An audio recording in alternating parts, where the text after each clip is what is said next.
Here are a couple more examples on balancing chemical equations. You also have this list of tricks that you can use when you're stuck.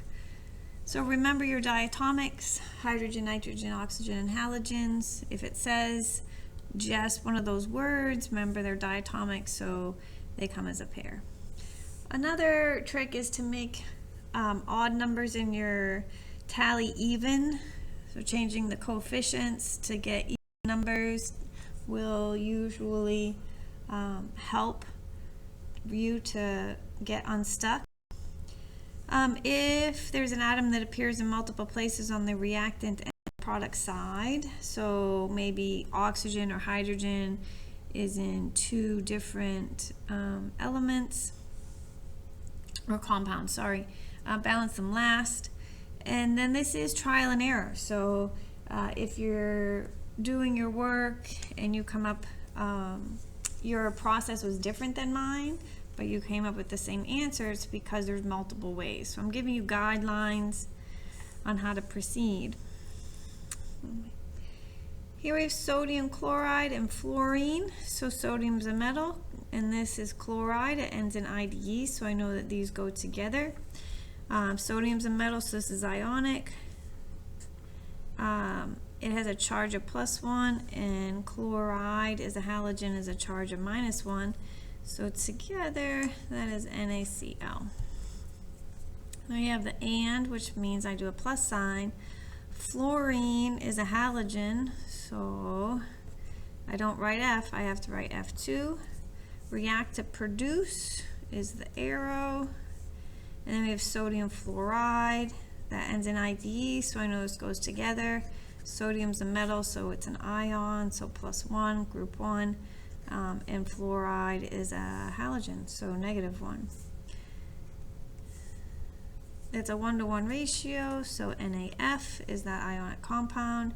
I have the word and, so I make a plus sign, and then chlorine, halogen, so it is Cl2. After that, I'm going to make my tallies of my reactants and products. So again, I read left to right. I have sodium, chlorine, and fluorine. I just write them singularly. This is a single list for all reactants.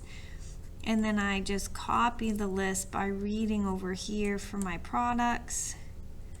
That way everything is in the same row. It's easier for me to figure out what I have and I don't have.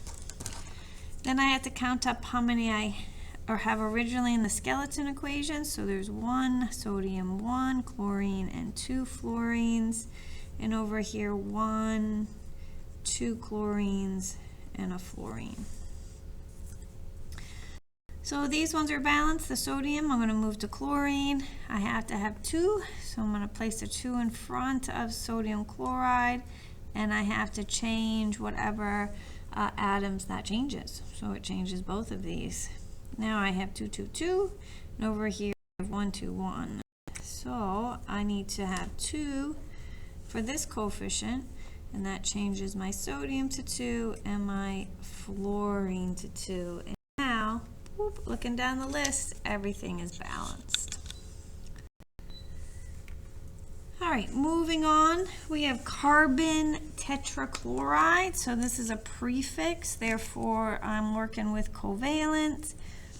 And so it is carbon, tetra is for hydride, sorry, tetrahydride.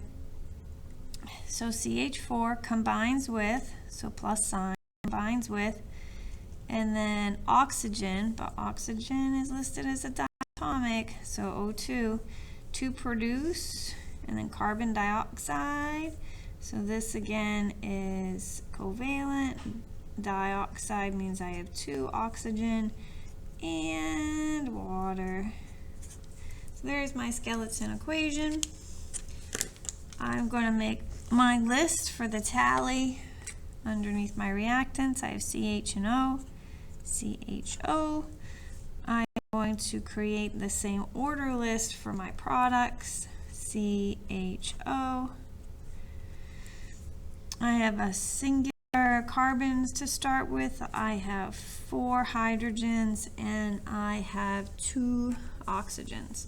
On this side I have a single carbon.